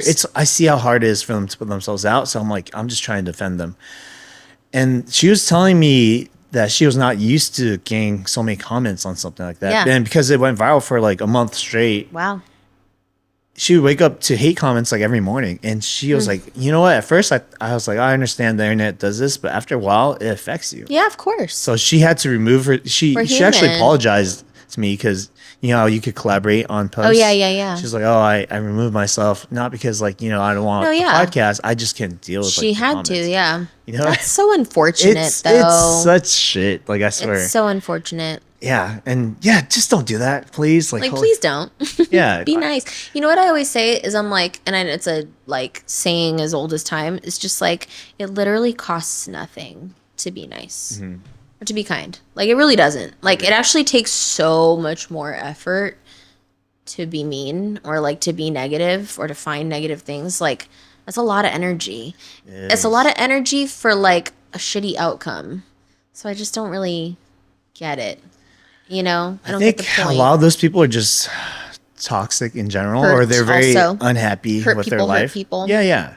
So just imagine someone who could spend time going back and forth on the internet, arguing all day. Right. Like, what kind of life do you live? I know. You know, sometimes look in the mirror a little bit. Yeah. Right? Before you like judge these people who are like out here to have conversation. Say it louder. Say it louder for the people in the back. Yep. Just something you have to deal with in the podcast too. So I know. And I am excited about it because I feel like one thing for me is like through singing, through like just all the creative ventures that I've had. It's funny because I think I said it a little bit earlier, like growing up, my goal as a kid really was like, I just wanted to be famous. Like, I just want to be like the next like Britney Spears. I just want to be like a superstar. And of course, like there's still a little part of me that like that little girl is still in there somewhere. But as I've gotten older, and obviously like having a family now and everything, it's like my goals have shifted, and like really what I'm the most proud of when it comes to like just my, I guess you could say, my presence on social media or anything like that, or anything that I've put out for the world to see, is that I've had people follow me. Like, to anyone who's like big in social media, and like if anyone saw my following, like they wouldn't say like, oh, she has a big following. Like it's not a very, it's not a high number. But there are people in there that like, I feel very lucky to have people that have honestly become my friends. Like people, and I don't even want to say like they're fans, they're like followers, like people who have followed me through. In 2015, I was on American Idol, which was like, a kind of obviously a big part of like my career journey. And it's funny because I really wasn't featured on the show like much. Like I think they showed my first audition. That might have been it, like as far as performances go. But through that, like I gained, a few not a crazy amount, but a few followers that like now later, that was 2015. Has it almost been 10 years? Yeah, 9 years. Oh my God, that's crazy. That's crazy.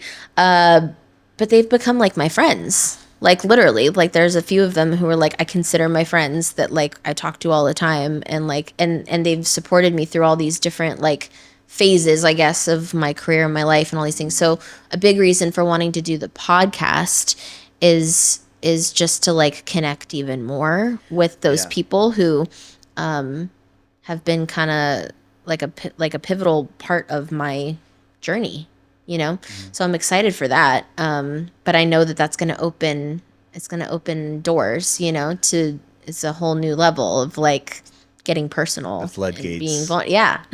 Not even doors anymore. It's floodgates. I know. It's exciting though. I mean, I think I'm ready for it. It's good. It could be fun. Wishing you luck. Thank you. Yeah, it'll be exciting. Thank you. So, I had a question. Yeah. You know how you talked about your relationship with your husband, how Yeah. it started as just basically associates? Yes. How did it change? It's honestly like my favorite story to tell because, and I feel like our friends and like people who have heard the story are all gonna like roll their eyes because we tell this story all the time, just because it is so funny. But yeah, so this was the end of 2017. I was working on my like debut EP. So after American Idol, I started working with different producers, and I was like not really sure what I wanted to do as far as putting out my own music. But then I got with this really like cool, tight-knit group of producers that were my friends and loved them to death. And we worked on this first like 3-song EP. And so in the midst of working on that, I was starting to think like, okay, I really want to do like a music video for one of the songs. And I had like a song that I knew I wanted to do a video for, and I really wanted a love interest in this video. So I was trying to think like, who could I ask? And I knew at the time, obviously I knew my husband was an actor. And so I thought of him, and I was like, he'd be great because like, one, professional actor, don't have to worry about him not being professional or like it not being, a professional setting. I thought he'd like have a great look for it. And I was just like, yeah. And we've always been super, chill and friendly. And like, I'm just going to ask him like if he's interested. And actually he sings too. And so I even thought like, maybe he could like sing on some of the songs. It was just like this whole thing. And so I reached out to him, actually him and his friend, who's like a mutual friend of ours, who's also singer, model, all these things, creative. And so I asked them like if they wanted to be down to help me with the project. So they said yes, come to the studio, record vocals on like one of my songs, still like all friend vibes, like just friend vibes through and through. And then I talked to him about being in the video, and he was like, oh my gosh, yes, I would love to, blah, blah, blah. So I reached out to him and I was like, hey, we should just like hang out one of these days and just like talk about the video, because I just want to make sure we're on the same page. I want to make sure that you feel comfortable with like my ideas and like whatever. And I had never really hung out with him like that. It was always like group setting, never one-on-one. And so he's like, yeah, for sure, whatever. So we planned to go to the karaoke bar in Pasadena that I told you is like my favorite place ever, Barney's. And so we're like, yeah, we'll just meet up and it'll just be like a chill night and like whatever. So I go, and it was so funny because I was like in a group chat with the producers that I was working with at the time. And I told them like, oh, hey, I'm meeting up with Phil and like we're going to talk about the video. And they're all like, oh, okay, like enjoy your date. No. And I like responded and I was like, it's not a date. Like it's like a business meeting, like whatever. And so they're like, oh yeah, okay, sure, whatever. And the whole time I was thinking like, that's so weird because like that didn't even cross my mind. Anyways, fast forward, I show up and like when it was like a whirlwind because I got there and I was thinking like it's going to be a business meeting. We went and sat down where they were doing like karaoke. He had like a gift for me, which I thought was really nice, like a thank you gift for asking him to be in the video. And people are starting to sing karaoke. And then it's like, we just like started loosening up. I went up and sang a song, and then he got up and sang a song. And then what really started it is I saw a group of people from, I think it was high school or like from my hometown that were there. And they were like sitting at a table. And I kind of made a joke like, oh, like, gosh, like, I know all those people over there. Okay, if they come up and they say hi, like we just have to pretend like we're married or something. Like we're like happy, like we're like this happy newlywed couple. And I was completely like joking, but my husband, being funny and like loving improv and all these kinds of things, he was like, bet. Like so then it became this joke that we just pretended we were like a newlywed couple, and so people were starting to talk to us, and we like ran with the story of like, yeah, we just got married. We actually just got back from our honeymoon. And like, as we're talking to people, we were like basically pretending to be a married couple. And that like kept going on. And then honestly, like it sounds silly and it sounds corny, but like I remember we were dancing together and like I just felt like it was something different. Like I just all of a sudden like it kind of clicked, and it was like I remember feeling like, okay, we're pretending that we're like a couple, but like why doesn't it feel weird? Like it kind of feels like we are a couple, and it feels really natural, and it's like weird, but like I kind of love it. And so we literally like kissed, and like so then fast forward, more drinks, more karaoke, more drinks.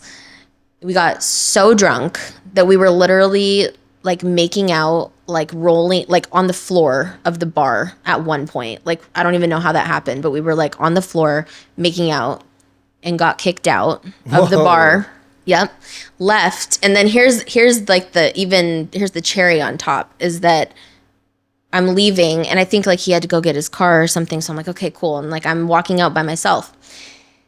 And this girl is like, oh my gosh, like, are you, like, she's like, are you Jess? Like, and I'm like, yeah. And I didn't recognize her. I'm so drunk at this point. Like, I barely remember. And I'm like, yeah. And she's like, oh my gosh, this is the only time in my life that someone has recognized me from American Idol, from TV. So she was like, oh my God, I'm a huge Idol fan. I've watched all the seasons, and like, I follow you. And like, she named a few other people that were like my friends. I'm like very close to like blackout drunk at this point, but I'm very excited because obviously this never happened. So I'm like, oh my gosh, thank you. But I don't even know what I said. And she wants to take a picture. So we take a picture, and I'm just telling you that the next day she posted the picture. And when I tell you that I had lipstick, like this whole, like from my nose down was like my lipstick color from like making out with my now husband. You guys went in. We did. And like, I'm telling you, it was never had a date like that in my life ever. It was definitely like a once in a lifetime night. And like, but thank God, like the girl, she put it in black and white. So it was like not too bad. Like it just kind of looked like a shadow, but I realized, and I remember telling my husband later, like, why didn't you tell me like I had lips? He's like, I didn't know. It's like, I was so drunk. Like I didn't, but anyways, to answer your question, like it really was kind of that, like, just like when it happens thing. And I think that we were really like lucky to have that, because I know, especially now when I talk to like friends and like people about dating nowadays, like I don't think it's always easy. I don't think like the dating world is always like a fun place to be. So I feel very fortunate that like it really did just kind of, the chips fell like where they were supposed to fall, I guess. But yeah, after that date, it was like, the rest was history. Like, I think it was like New Year's after that. And like, we just like continuously talked, went on a couple more dates. And then it was like, want to do this life thing together? And it was like, yes. That is crazy. We always talk about that night. Would you have considered him friend zoned prior? Yeah, like yes and no, because I feel like we weren't close enough for us to be, for him to be friend zoned. You know what I mean? Like zone. Maybe? Yeah, like yeah. It's like we didn't hang out all the time. Maybe I could count like on one hand how many times we had hung out. I think I just always saw him as someone who was like creative and cool and nice, but I just never got the like flirty vibe from him. I never felt like he was like interested in that way. I think So I just your didn't see it that friends way. have a lot to do with it. I think when that happens, because this happened to me where I won't really pay attention to someone, and one of my buddies would be like, "Oh, like look at whoever's. Oh, you guys are going on a date, or oh, she dressed up for you, or whatever's." Yeah. And it plants a seed in your mind that maybe there is something. Right. You know, I think that's kind of what happened. Because I even talked to like my friend, like those producers that I was texting that joked about it being a date. I remember I when I did tell them like, oh, hey, like we're actually dating, they were like, yeah, like we know because like we saw how he was looking at you. And I was like, really? Like, because I genuinely, like, honest to God, I feel like my radar is pretty strong, but like I did not get that vibe from him. It flew under the radar. At all. He was slick with it because I did not see it coming. So you know how you said that you viewed it as very platonic? Yes. How did he view it? What's his side of the story? So, I mean, it's going to sound like I'm tooting my own horn, but these are his words, not mine. All right. And maybe he's bullshitting. I don't know. But he will, whenever someone asks him that, he'll always say the same thing as I do. Like he'll say like, saw her as a friend. Like he'll always say, I didn't think she was interested in me. And he always says that I was his dream girl, which is very sweet. And that he didn't feel like I would be interested. But like, I think that's crazy. And like, I mean, I almost said stupid, but we talked about how we don't like the word stupid. Yeah. You don't use the S I always word say here. like, that's so not Stupid's for stupid. so not people. accurate, all around. But yeah, I think he will always say like, he just thought that we were more on the friend path. But I did too. But he actually considered you his dream girl, then. He says that. I don't know if that's true. Sometimes I'm like, you're saying that like just to be sweet. I don't know if that's true. Because that's why I was wondering if there's a discrepancy between like how you felt and how he felt. Yeah. Because you were like, he's cool and creative, and he's like, you're my dream girl. So I know. That's pretty. I think he thought I was cool and creative. I think we saw each other as, again, and I've said this even in our relationship, we are kind of similar. Like even the way we grew up and like the things that, he grew up doing musical theater. I grew up doing musical theater. He was kind of the like star of his family performing and doing all that. That's kind of what I was in my family. So we have a lot of things in common. So I don't know if that played a role where like we just kind of saw each other as each other, like as the guy and girl version of each other. So like, I don't know if there was a real thought of like, oh, that could be a romantic thing, until it was. I don't know. Was there a point where it clicked, where you realize this is a little bit more serious than any of the past relationships that you've been in? Yeah. I mean, it's going to sound so corny, but like I do like, I'm trying to think like, I don't know if there was like one moment where I felt that, but I know that like, cause I remember consciously, basically that first date was like, it was like, I never had a date like that before. And I had never clicked with someone in that way. I mean, obviously the making out is one thing, but like before Probably that. Never did your lipstick like that before. No, ever. It was impressive actually how that happened. I had never felt like a natural connection that quickly. It just felt very natural, and I didn't feel any kind of like, oh, this feels weird. Like none of it felt weird. It was just like, it felt right. It felt like we were very comfortable with each other.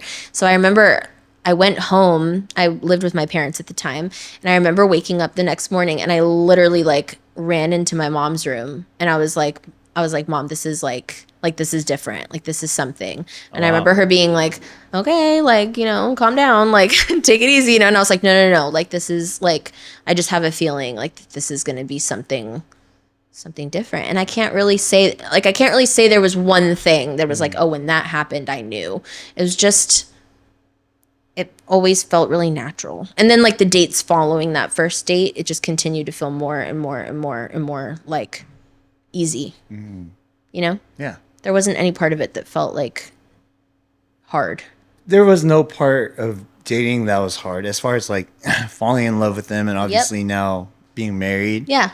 What are some trials and tribulations that you've gone through just on a relationship level? Yeah.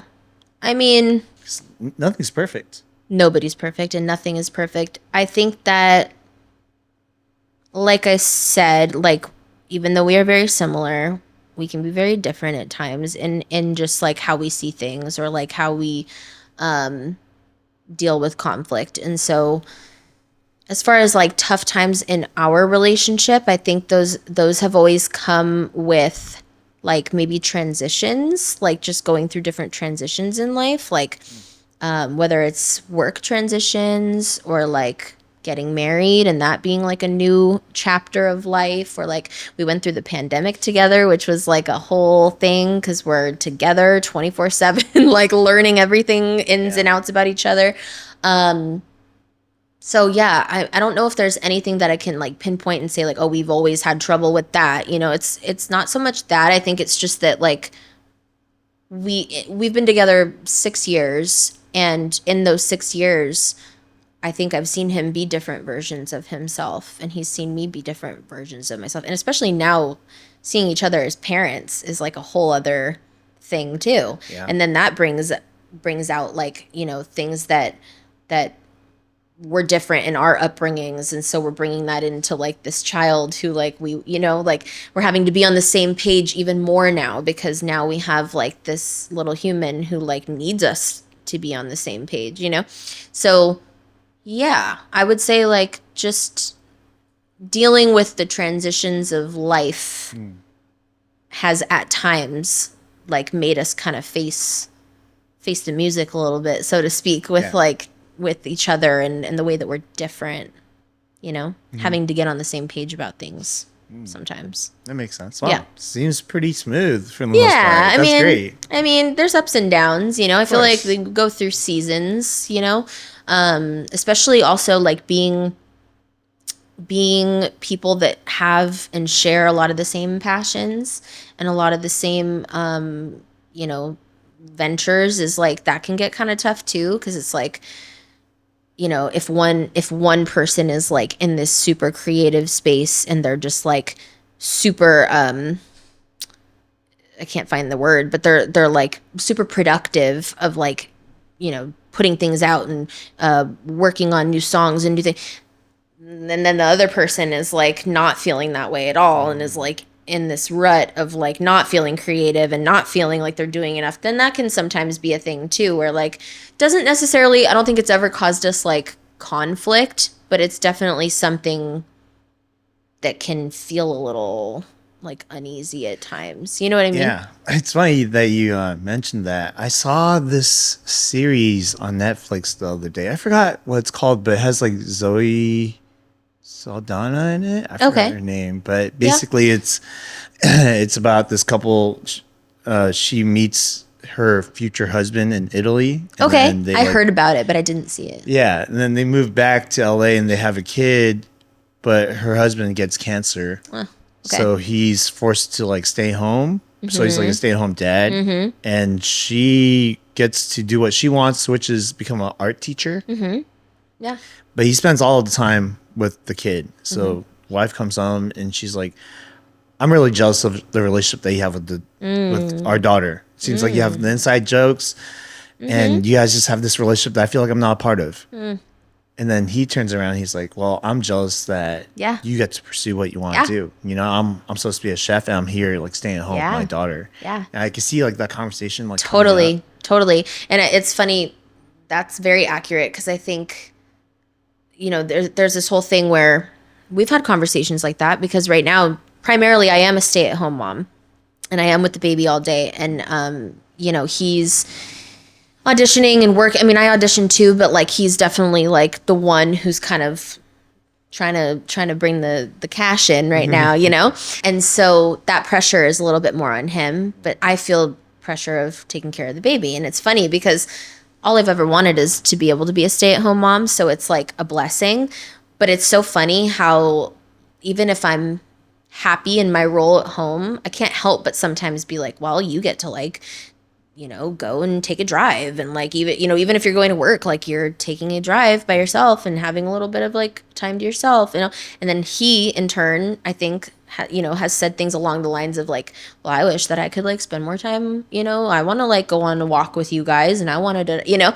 But it's so interesting because it's like at the end of the day, we're both doing kind of what we want to do. It's just that it's natural, I think, to like to see what you might not have like in the other person, or like, or what they're doing that you're not. And so it's easy to kind of sit there and be like, I don't even want to say jealous, but just like to compare yourself to like what they get, or to even want more, because you're more than just a parent. Of course. And he's more than just an actor. Totally. So sometimes, you know, you come into those roles, but then you forget that you're a multifaceted like, wait a minute, being. yeah. Yeah.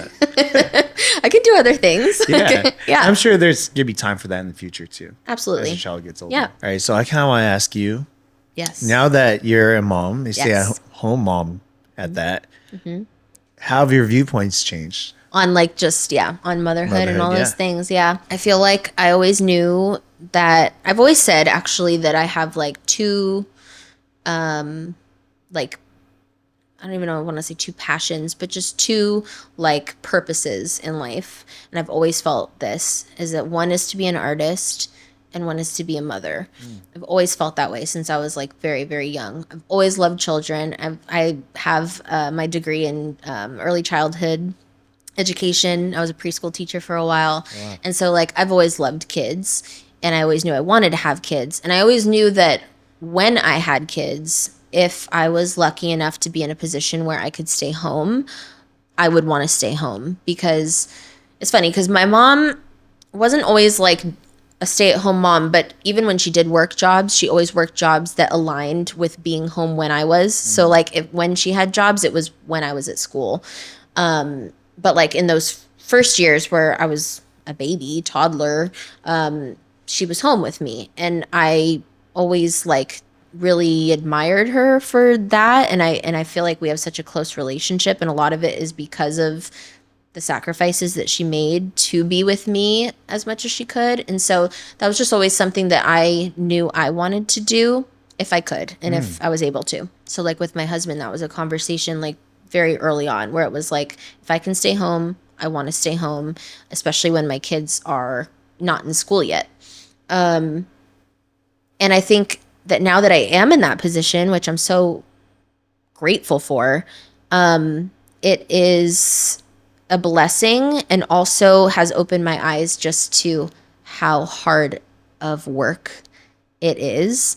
And I think I was telling you before, like there's just this, and again, it could be because my algorithm is like mostly mom stuff right now. So I see a lot of things about motherhood and mom things. And there's just like, there's two narratives. And I think one of them is people on the side of thinking, you know, that you shouldn't just be a stay-at-home mom because that's not contributing financially to the household. And like, you know, if your husband, and not even just husband, like if one person in the relationship is making money and also helping you when they can at home, well, then that means they're doing both. And like, you're not doing both, you're just staying at home.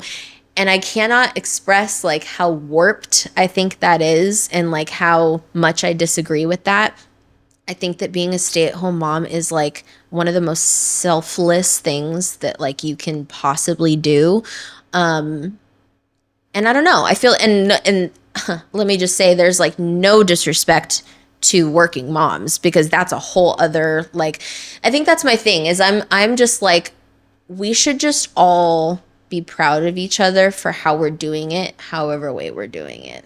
And I don't like or subscribe to like really anyone commenting on how someone chooses to be a parent, like, or how much time they're spending, whether it's like all the time at home or like working part time, or like, it's kind of like we all do what we can for our own, what works in our pod, you know? And it's like in my pod, it works for me to stay at home, and that's a beautiful thing, you know? And so when I hear anyone kind of commenting on like, well, she's not working, or like I've had people come up and be like, do you think you're gonna like go back to work like at any time? And it's like, I don't know, but that shouldn't really be a question that nobody's asking my husband, like, so are you staying home enough with the baby, or are you just working? So it's like, why do people feel comfortable putting that kind of pressure on That's a good question. not even moms, parents who stay home?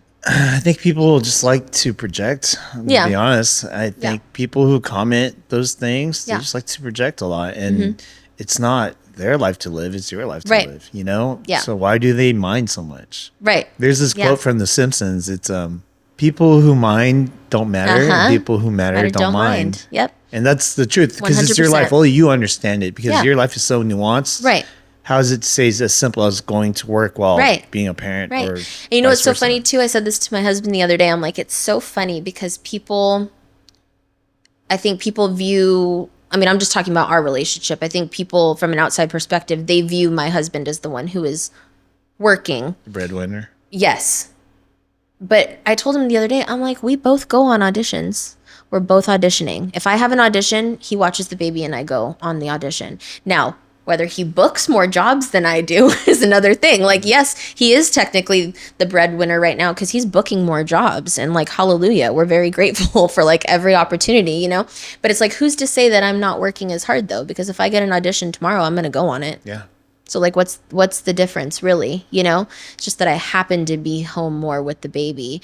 And also it's like, what a beautiful thing. Like, I always feel like asking like, so what would you rather? Like, should I put my baby in daycare so that I can go work like a part-time job so that technically I'm contributing more financially? Like, maybe, but like, do I want to do that? No. If I can stay home, I'd rather be. And nothing against, I listen, I worked at a daycare. Like, you got to and you have to do what you have to do. Like, at the end of the day, everyone's different, you know? But if you are in a position where you get to make those choices of like, I'm going to stay home, I think that's like an awesome thing. And so when I see any kind of like negative talk about it, I'm like, and let me just go on the record and say that there is no harder job than being a stay-at-home parent. And I'll go up against anyone with that argument. I agree with that. I was a terrible kid, so I can imagine my mom had her hands full, you know? It's a lot. And and I always say it's a 24-hour a day, 7 days a week job. Like, I can't clock in and I can't clock out. I'm on the clock all day long, unless times like right now where my husband is home and, you know, like it's a team effort. It's like we're working together to like make it work so that we can both do the things we want to do. But yeah, like if you're a stay-at-home parent and you're home all day with a baby, no less, it's a lot. Like, my feet fucking hurt at the end of the day. Let me tell you, like, I'm fucking tired, you know? Yeah. So I don't know. I don't mean to go on like a rant, but I just do see that a lot lately, where it's like people are like, it's like in question whether like stay-at-home mothers work. I'm like, we work, honey. They're crazy. We work. You gotta give the stay-at-home mom their flowers. Okay. For sure. Yes. 100%. Yes. And also the working people, like, that's what I'm saying. It's like, we all have to do what we have to do to make sure our ship is afloat. Mm-hmm. And so everyone's ship is different, you know, and we all have different roles on our ship, but like, no one should be commenting about other people's ships. Unfortunately, our ship is our ship. Yeah, but who cares? They don't matter. True. Right. Amen. So I know we talked about this a little bit earlier. You grew up in a very like nice, put together family household. You're trying to do the same thing for your daughter. Yeah. But we do live in a different age and time now. Yep. What is something that you're fearful of, like going into raising your daughter? So many things. There's so many things. What's top 3? Yeah, I mean, I think that social media is one, only because we don't know where it's gonna go. Because my thing is like what we said earlier, like if we look at quote unquote social media, which really was like MySpace, Facebook, you know, that was like our social media in the beginning. And that was pretty docile compared to like all the things that are available now that kids are using. And so I think it's the fear for me of the unknown. It's like, I know where it's at right now. And I know that we're in kind of like a borderline scary place as far as just things being so accessible and like the pressure that comes with like even just being on social media. So like not knowing where that's going to go next. And like by the time she is like of age to be on those kind of platforms, like what's it going to look like then? Like that's a little scary to me. I think that's the main thing. I think that also like, I feel like my parents did a really good job of like, it's funny, they didn't like drive home really hard into me, like, you know, when it came to like alcohol or like drugs or partying or like anything like that. It just wasn't like a huge topic, and it wasn't something they really pushed. And like, lucky for them and lucky for me as a result, like I just never really had much interest like in those things. I mean, I did, but not to like, but I mean, I did, don't get me wrong, but not to a like destructive, dangerous level. And so I want to take like a page out of their book. And so I always tell myself like, okay, like I don't want to be too hard on things because, you know, I know that like I don't have to be, and like I can be, you know, I think that we respond to people's like energy. So if I have like a chill energy about something, then like I don't think it's gonna, like I think she'll be chill about it, you know? Or like, and then on the other hand of that, like the things that my parents were strict about were curfew, dating, like boys, sex, all those things were like so like driven home, like no, you're gonna be home at this time. Like curfew was a big one for me, where it was like they just, and I get it, but it was like a tough one. What did I want to do? I wanted to stay out really fucking late. Yeah, you want to and rebel. Like dating, I wanted to talk to boys, and I wanted to sneak out, and I wanted to go on dates, and I wanted to, you know. And so it's like I try to like think of that with my daughter now, where I'm like, okay, so if I know that like driving things home really hard is gonna, if she's anything like me, possibly make her more interested in those things, then I gotta try to do the opposite. Exactly. You tell them the opposite. You tell them like, I want you to be out all night. Please. I want you to talk to a bunch of boys. Yeah, I know. But see, that's where like the fear comes in though, because it's like I want to do that, but then I am fearful because it's like, what if she's not like me at all? And she's like, okay, sick, and she goes and like does a bunch of crazy stuff. I find that to be way more true in the first instance. Like the more you restrict your kid and drive home that point, they're more likely to rebel. Like I've never heard of it in a way where they didn't. Right.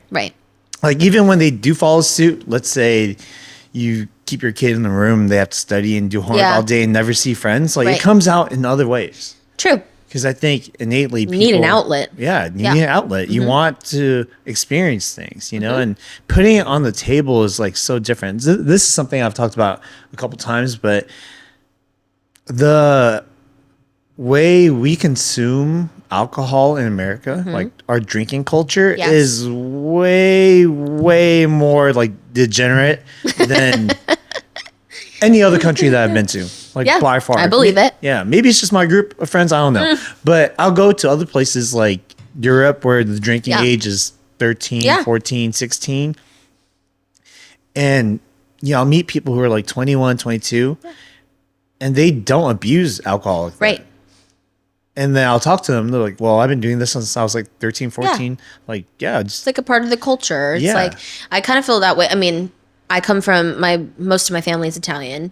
And so like wine is just such a big thing in my family. My dad worked for a wine company like my whole life. But like they let me start drinking wine. I think I was like maybe 16-ish, and not like a lot of wine. Like, no, not like now. But like, no, they let me like have a glass with dinner, like whatever, you know? And so I think as a result, like it becomes just like kind of a thing to enjoy, but not to necessarily abuse, you know? And that's kind of smart, I think, on on their behalf, you know? Like that's, I would like to think I will be the same way, where like make things, you know, easy to do. If you can feel chill doing it with us and like, you know, in a controlled, happy, safe environment, then like maybe there won't be as much need to like go to an unsafe environment. Yeah, I've heard that so many times. You know what I mean? It's always worked. Like every single parent that I Knock on know wood. that have said that Yeah.